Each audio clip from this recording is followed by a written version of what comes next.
Oman ने straight of Hormuz में जहाजों की आवाजाही सामान्य करने के लिए ईरान के सामने नया प्रस्ताव रखा है।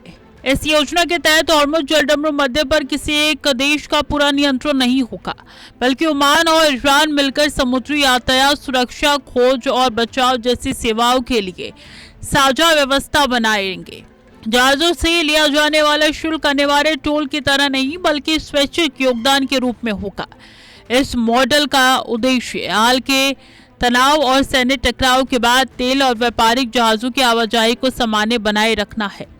ओमान लंबे समय से क्षेत्र में मध्यस्थ की भूमिका निभाता रहा है और इस बार भी उसकी कोशिश तनाव कम करने, समुद्री स्थिरता बनाए रखने की मानी जा रही है। यह फारस की खाड़ी को अरब सागर से जोड़ने वाला बेहद संकरा समुद्री रास्ता है। दुनिया के समुद्री तेल व्यापार का बड़ा हिस्सा और भारी मात्रा में गैस इसी रास्ते से गुजरते हैं। खाड़ी के कई देश खुले समुद्र तक पहुंचने के लिए पूरी तरीके से इस मार्ग पर निर्भर है। अगर यहाँ तनाव बढ़ता है तो तेल की वैश्विक सप्लाई, जहाजों का बीमा, माल ढुलाई की लागत और अंतर्राष्ट्रीय ऊर्जा कीमतों पर तुरंत असर पड़ सकता है। यही वजह है कि दुनिया की हर बड़ी ताकत हॉर्मुज में होने वाले हलचल पर लगातार नजर रख रही है। लेकिन इस कहानी का सबसे अहम हिस्सा ईरान का रुख है। ईरान चाहता है कि आने वाले जहाजों की आवाजाही में उसकी भूमिका ज्यादा हो और समुद्री मार्गों पर उसे अधिक निगरानी और नियंत्रण मिले।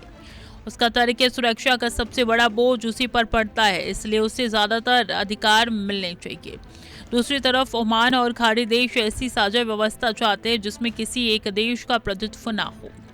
यही मतभेद इस प्रस्ताव को बेहद संवेदनशील बना रहा है। अगर संतुलन नहीं बन पा रहा है तो योजना शुरू होने से पहले ही विवाद में फंस सकती है।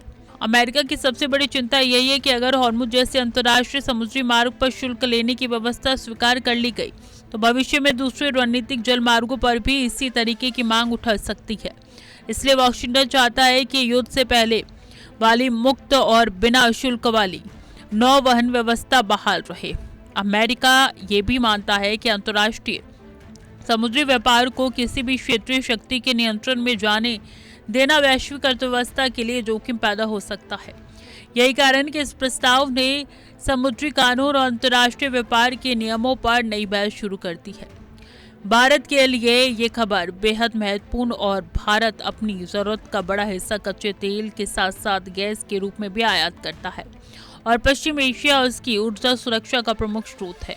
और मुझमें किसी भी तरीके की अस्थिरता से तेल की कीमतें बढ़ सकती है, जहाजों की ढुलाई महंगी हो सकती है और बीमा प्रीमियम पर असर पड़ सकता है।